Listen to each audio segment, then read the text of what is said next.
Everybody. Welcome back to the Unofficial Therapy Podcast. My name is Chris Kane. It has been a while. Sorry about that. Um, this wasn't like a traditional fall off. This was actually more of my energy was in different directions. And so I just kind of abstained from doing podcasts. Mostly because my life wasn't that interesting during this time. But also, when your head is in a lot of different directions, it's hard to kind of sit down and do this kind of forum. So I've taken a little break. There's also been some things under construction that I will get into later on. But this is the end of 2019, end of a decade.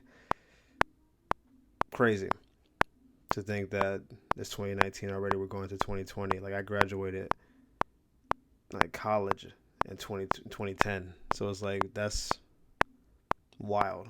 A decade ago. Well, this has been like every year review. You have to, or I think you should, take into account what your year has been like. So you guys know if you listen to the podcast before, I always do like a podcast or a video or whatever recapping the previous year and then try to set projections for the next year. So then like on today, I'll look at what my video was last year and I'll kind of test how much of that video did I actually do or what things I'm still working on or what things happen well beyond my comprehension, right? And it's a good way of keeping yourself accountable. It's a good way of really giving perspective to the year because the year as fast as it goes by, and it does seem like it goes by a lot faster as you get older. There's a lot of small moments that just get lost. Like you just forget about things that happen pre-summer once you get near the holiday season. Once Halloween happens, and Thanksgiving and Christmas, Hanukkah, whatever, you forget what happened in early April. It seems like forever ago, and it's really only a handful of months, but it's just I know it's very distant. So if you look back and you realize like maybe you got a promotion in March, and now it's December, and you're like, oh man, my job is killing me. It's like, yeah, you got promoted 9 months ago, right? You should feel good about that. And I think finding the gratitudes, finding things to be thankful for the year are really important because the end of the year, for a lot of people, it brings a lot of sadness too. It's a conclusion to a year that may have been tumultuous. It may have been some relational things. It may have been health stuff. Obviously, money stuff is always an issue because during this time, people tend to spend a lot of money or need a lot of money. They don't have it. So it's a big deal. Of all the things that I wanted for 2018 going to this year, the biggest thing was to have a comedy show. Like I had kind of put the idea out. I want to have a show. I want to get a location and yada yada. And I'm happy to say, as you guys know from listening, that we did that. We had shows from February through October. We didn't do November, December because of holiday stuff, but we could have had a show. Like there was a demand for it. We just didn't. The last week of Thanksgiving, most people weren't here, and then I wasn't even here for the last week of December. So it just didn't work out schedule wise. But it was more difficult than I would have thought it would have been. Not the not some of the schematics of it. I think booking the talent was actually pretty straightforward.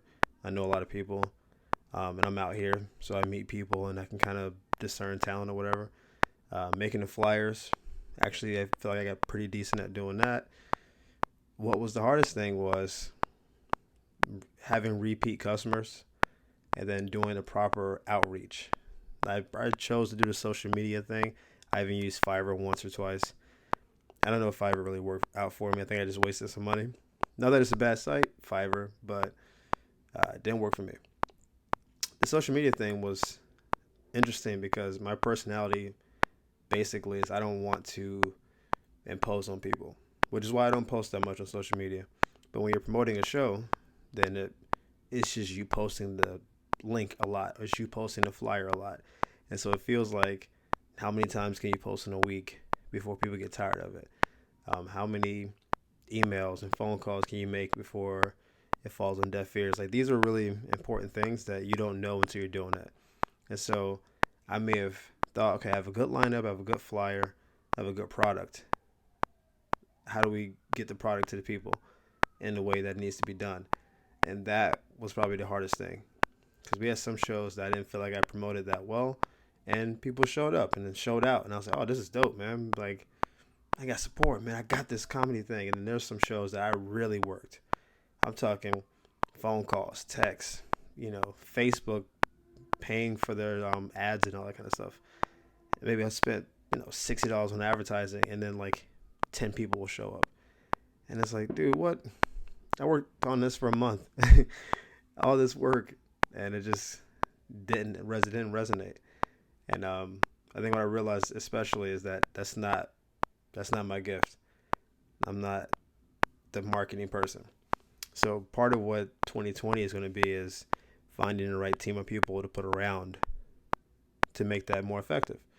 I think I'm good at discerning talent. Like, we didn't have that many bad comics on shows this year, and even if comics didn't like land joke wise, doesn't mean they're bad comics. It may have just been the room. It may have been the night.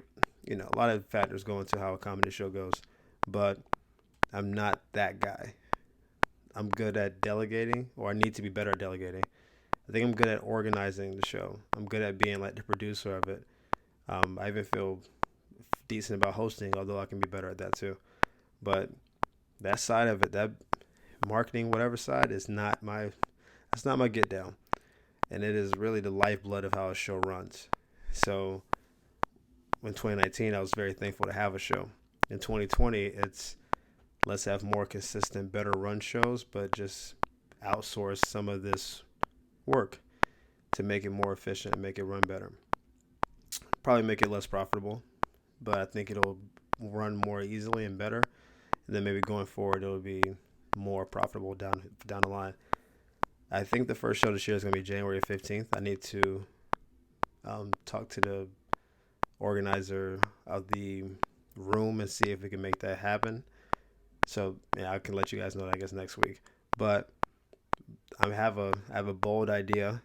You're hearing it here first. It is very ambitious. I think it's awesome as a premise, but we'll see. My goal is, so my birthday is in February 13th, and that falls on a Thursday. My comedy shows now went from Tuesdays in 2019 to probably Wednesdays in 2019, 2020, based on the new room I'm using. They don't do comedy on Tuesdays, so they usually do it on Wednesday. So we'll probably switch the night from Turn Up Tuesdays to, I don't know, Wacky Wednesdays sounds whack. I have to find a better name that has some good alliteration. Turn Up Tuesdays just felt right. I don't know what I'm going to do for Wednesdays. But, so Wednesday will be February 12th. And so my goal is to have a show on the 12th, obviously. But to then have a show in Florida on the 13th. To do a back-to-back, coast-to-coast, like dual birthday show. Mostly because, again, all my family is in Florida. So last year I had my show here for my birthday, and it was a big sellout. Like 100 people showed up. Tank came through. He sang happy birthday. Big night. It was super awesome. But none of my people back home could participate. They could just watch it on the gram. Which, it is what it is. I made a choice. It worked out very well for this particular location. It didn't work out as well for my people at home. And one of my 2020 goals is to be a little bit more bi-coastal, because I have so much family there, and my nieces and nephews are growing up really fast, and I just don't like not seeing them for 6 to 8 months at a time. So the goal is February 12th and 13th, back-to-back, coast-to-coast, LA, probably Miami, maybe Orlando if that works out, but I got more connections in Miami. So that will, if that materializes, that advertising will probably start picking up as soon as January 16th, 17th, right after the first show. And so the problem I mentioned about not being able to market here, I now have to compound that by doing two different places. I have people in Miami who are marketers, Julie and my boy Garrett Vito. So I think I can lean on them. And then it's going to be hopefully word of mouth. I have a lot of people there who I think would want to participate. I can probably talk to Rob and get the Speak Coalition to be a part of it, and try to like make it as less pressure on me to like promote the show and advertise the show. I really just want to organize it and then let it kind of do what it does. But that would be awesome. It's going to be draining because every birthday show is a lot because it means more, obviously. And just because of the time of the year, it's right before Valentine's and all that jazz. So it's a lot that goes into it. I'm very hopeful for it. I'm excited because it seems like a cool idea. And worst case scenario, I get to do 2 shows and perform in front of groups of people who come to support me, which is a really awesome thing in and of itself. So those are, I guess, the initial things for this upcoming year. But let's get back to this 2019 thing because I already got off topic. I didn't write any of this stuff down because I kind of wanted to come from the cuff because that feels like kind of a natural conversation. That's what the podcast has kind of always been.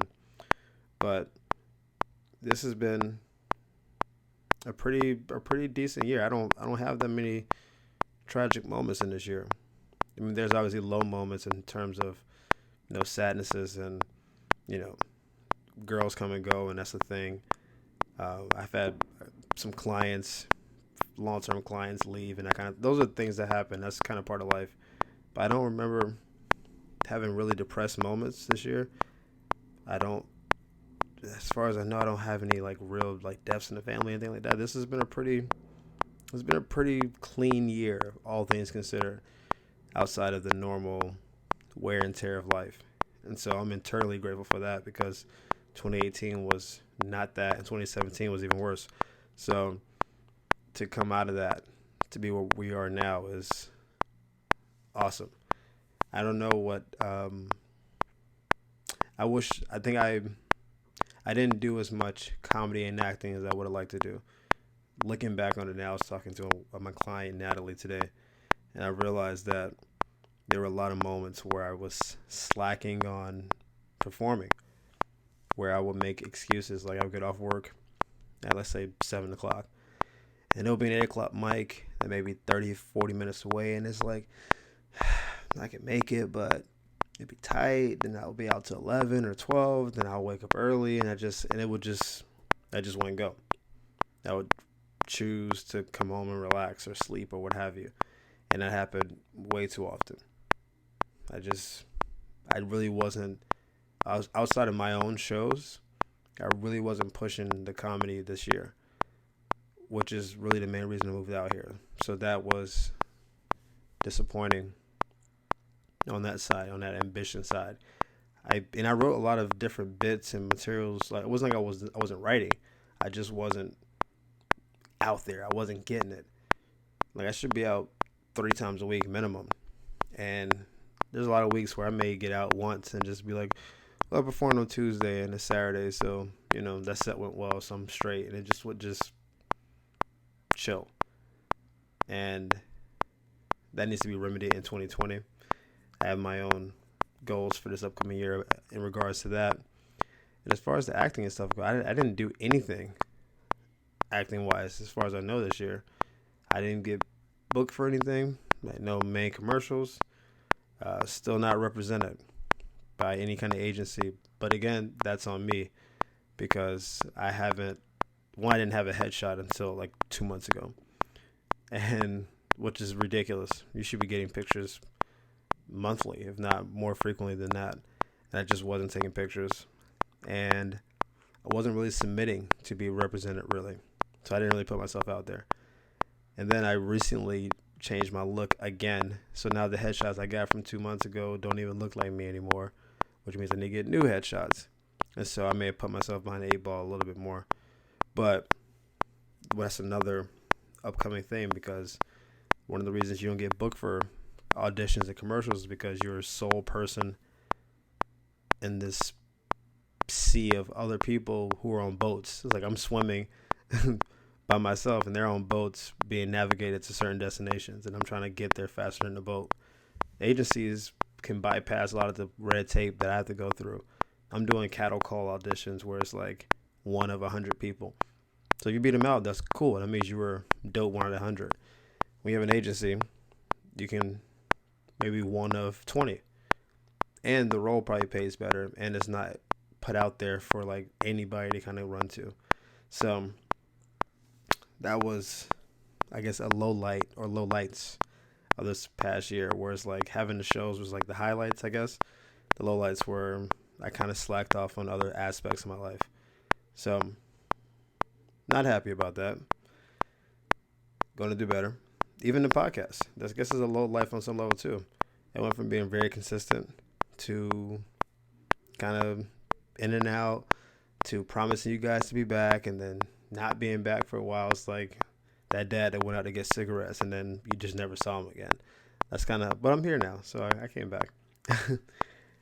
Actually brings up a thought for this upcoming year.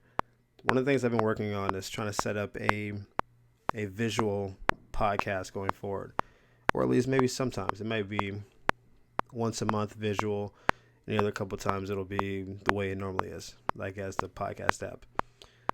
I got part of my living room is set up where we now have a like background, like a picture background situation. And the background is black right now, but I may need to get a lighter color just because I'm dark skinned, so maybe the black contrasts too hard. But we have a background set up. We have the framework for it, and I already have like photo lighting. And so the goal would be to do visual podcasts. If we can do them every week, that would be awesome. But that may be weird with some guests because it's at my house. So trying to invite somebody to your house to do a podcast is kind of odd if they don't know you really well. Some people will be down for it, of course, but some would be like, why don't we meet like at a coffee shop? And it's like, all right. So that will be a thing coming up. I think it's a cool idea. Visual stuff obviously tracks better. It reposts more easily. And it'd be cool to have a kind of a background. That means I probably need to do a theme song at some point, which I've been neglecting to do for the 2 years this podcast has existed. And I'm also not a musician. So I need to figure out that part of it. And I may need to get like some kind of, not title page, what am I saying?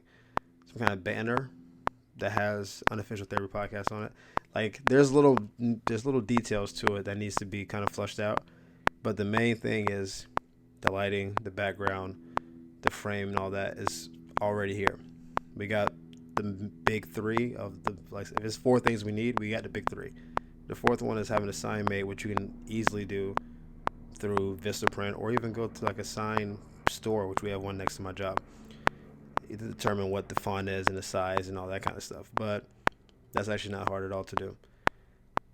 But that is one of the many things we're trying to do for this upcoming year, in addition to having a team for the shows and making those go better. I also have a mentorship opportunity coming up this year, which I can't really get into details of at the moment because it doesn't take effect until I guess next week. But that will adjust, I guess, my thinking on my career and how I see the world a little bit. The mentorship is mostly about accountability and about shaping your life the way you want it to be. And so the reason I mentioned not doing the shows I want and not putting myself out to be represented and all that is because what I've said to you guys and what I said to myself when I moved here is that I want to put myself out amongst these stars and great people and see how well I can shine and, see where I belong in the echelon of all this. But then my actions haven't quite lived up to that. And so something's got to give. Either I'm not as into it as I proclaim to be, or I need to change the way I kind of see it. And so I think the things I said I wanted, I do want. I let other things get in the way. That's what it's been. I've let myself be distracted by things I thought were important. There's been various times when it was just hustling and doing odd end jobs to make money. It's been, sleep. It's been, maybe my food has been off at various points. My workouts have been off. There's been times when I just, mess with not the right women. Not that the girls were bad. It's just they were maybe time consuming. And so there's nights when it's like, hey, I want to do a comedy show. And it's like, hey, I was going to come over. And it's like, oh, well, I guess I'm not performing. Forget those jokes, baby. I got something more important to do. Those things were a thing. And so you kind of play it all across the board. The whole point is, if I say I want to be represented and be out here and do these things, and I'm not doing it, but I'm not holding myself accountable, no one else is, then it's just kind of going into the ether. It's just me talking, not doing it, and then not being, there's no responsibility. I didn't study for a test. You got an F. That's cool. We'll just advance to the next grade. Cool. Let's keep moving. As opposed to being held back or having to go to tutoring or what have you. So I think it's going to be challenging because it's going to make me get out of my comfort zone, which almost no one wants to do, right? But I think the payout for it would be a better version of myself, a smarter, maybe more, I can't say more adult. I feel like I'm an adult now, but it will be a more maybe business oriented view of what I'm doing here. Because part of why I'm out here is because it's also a great city to be in. There's opportunities, there's people to meet. It's fun. I was having fun in Miami too, but it's LA. So it's fun on that level. But not everything needs to be fun all the time. There is some grind periods so that you have to just put your nose to the pavement and just push. And maybe because I grinded so hard in 2017 and parts of 2018 that I was just trying to come up for air and just breathe for a second. Like, whew, all right, we made it through. It was rough for 7-8 months when you're on that twin size mattress on the floor, and now you can't get comfortable. You can take a moment to catch your breath, but it's like swimming, which we all know I'm not great at. It's like swimming where you stroke, turn your head, get a little bit of air, get back to the strokes. You can't just come up for air and just like stop swimming. You got to keep going. So that should be a fun thing down the line. I'll keep you updated on how it's pushing me, how it's challenging me, how it's growing me as we're going through the process. And hopefully that will bleed into how the podcast goes. And I can maybe impart some of the wisdoms to you guys to maybe go through the same process, because I'm sure some people have the same issues I have of part of you is pulling you one way, part of you is pulling the other way. It's your ambitions versus your time versus your commitment levels, all these things that we all deal with. And I think that in the end, like the podcast and like life, will all be a little bit better because we're sharing similar experiences and similar stories, and we can learn from each other and build a better 2020 going forward. This has been an amazing year. You guys have been more supportive of me, even though I've been less consistent in what this is. 2020 will be a better year. I'm very excited to be a part of it. I'm happy you guys are here with me to be a part of it. Keep me accountable any way you can. Comments, tweets, all that good stuff. And let's have a really dope 2020 filled with prosperity and growth and new experiences, and anything you didn't get done in 2019, let's roll it over. Let's make it pop in 2020. See y'all next time. Deuces. Have a happy holiday. Happy holiday. I ended that so poorly. I'm so disappointed in myself. Have a happy holiday. I was going so strong too. Well, what an appropriate way to end 2019. Y'all have a happy holiday. Be safe tonight. Don't go out drinking and driving and stuff. Cops are looking for you. I'll see you guys next year. Deuces.